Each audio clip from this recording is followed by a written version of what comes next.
During our offline masterclass, my team and I shot a short story.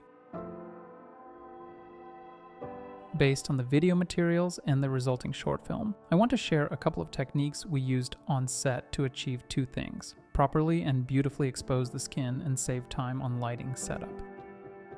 In this video, we'll dissect 3 shots where you'll see how intra-frame exposure works on the character's skin and the environment.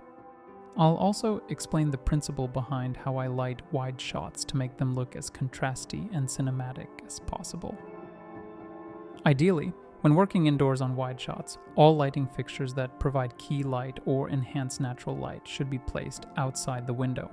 But there's a catch. It's expensive because the light source needs to be powerful and large enough to cover the window's radius. Plus, anything above the ground floor requires a skylift. This is a problem that needs to be solved, and it's solved quite simply, but it requires sacrificing space and sometimes abandoning distant shots and room panoramas. In this case, the light sources are placed near the main natural light sources, such as windows or floor lamps. Alternatively, they are maximally concealed behind curtains near the windows. In this shot, the light source is positioned right by the window, illuminating the contour of the character.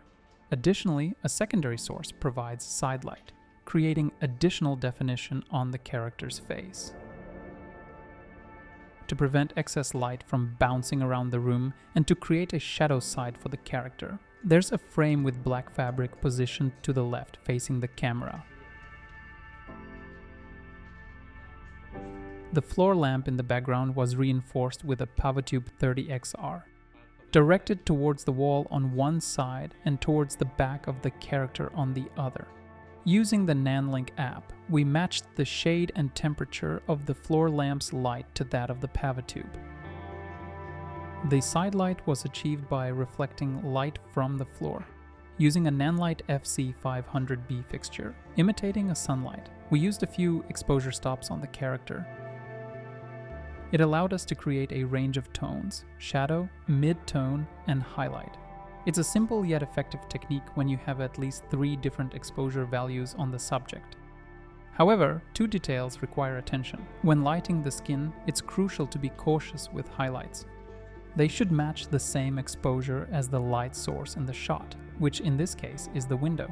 The highlight on the skin and objects outside the window should reflect light at approximately the same level. I use false color to verify this. The second detail: the skin in this case falls at around 18% gray on the light reflection scale. Some areas of the skin are slightly lower by about 1 stop. I almost always use this reference value to maximize information on the most crucial subject in the frame, the character. Could I overexpose the character here? Sure, if that's the video style, go ahead. But I wouldn't overexpose the skin, as I would lose information and detail on the character's face. By the way, in the online masterclass, we will break down and demonstrate the simple principle of working with intra-frame and overall frame exposure, which helps understand the logic of using different fixture intensities to achieve a cinematic image. By exploring classic techniques like the 18% gray, 10-stop tonality by Ansel Adams, we'll share how many stops of aperture to work with to properly light the skin, a couple of hacks for underexposure, and a bunch of tricks to add cinematic feel and density to the frame. I'll be delighted to have you in our training. Let's examine another shot. To create such a high contrast image, I used the Nanlite PowerSlim 120C, and let me tell you, it's an amazing light. Firstly, the fixture is incredibly lightweight, yet powerful for its size. We achieved this highlight with the fixture at 100% power, while making exposure for the window where the sunlight was shining on the buildings of background. When working with intra-frame exposure and identifying the main lighting source for control measurement, it's important to match the temperature of the internal fixture with the external light. The sunlight outside was around 6000 K, so we set the fixture inside to the same value. No filters, everything is adjusted on the fixtures panel. The lighting scheme is roughly the same, employing the same multi-layer technique: highlight, mid-tone, and negative fill. The key light values on the character's skin remain at the same 18% gray. For expressive eyes, I added additional illumination in the form of a reflector, which is visible in the character's eye reflection. For a touch of mystique and added softness, we used haze. Our lenses were vintage Soviet Lomo OKS. Similar lenses, like the Helios, which have exactly the same optical design, were used in the filming of Dune and The Batman by Greg Fraser, cinematographer. I love classic English, Cooke, and Soviet Lomo optics for their maximum softness and expressive bokeh. As the use of soft filters became mainstream, it makes sense to experiment with classic lenses that provide stunning imagery without additional glass.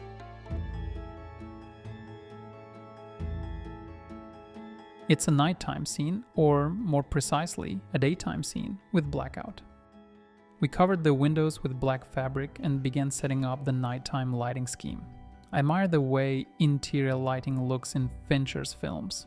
Notice how, despite the light-colored walls in the room, the light appears as a gradient. Inspired by this technique, I used a China ball attachment for the Nanlite FC500B fixture to create maximum diffused and soft light from above. But to ensure that the light didn't flood the entire room, but instead focused solely on the character at the table and created a gradient effect on the walls, we hung a black skirt that comes with the China ball attachment.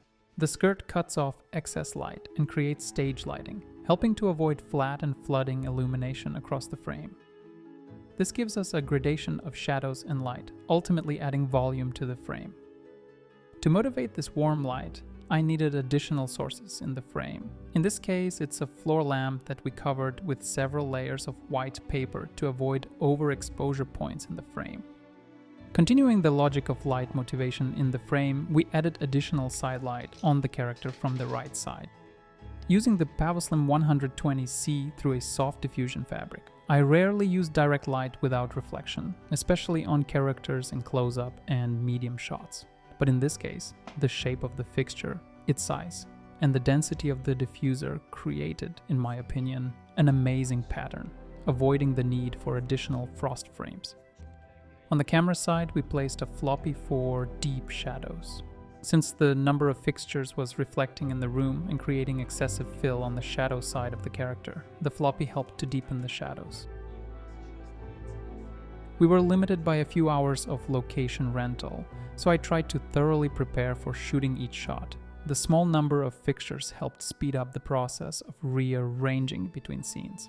Another key detail is pre-production. I already knew how the camera would move, what shot size would be, and how many shots there would be in advance. Also, during the scout, I took a bunch of photos, which I later reviewed at home, thinking about which angle I would use for the scene, how I would light the wide shot, and where to hide the fixtures.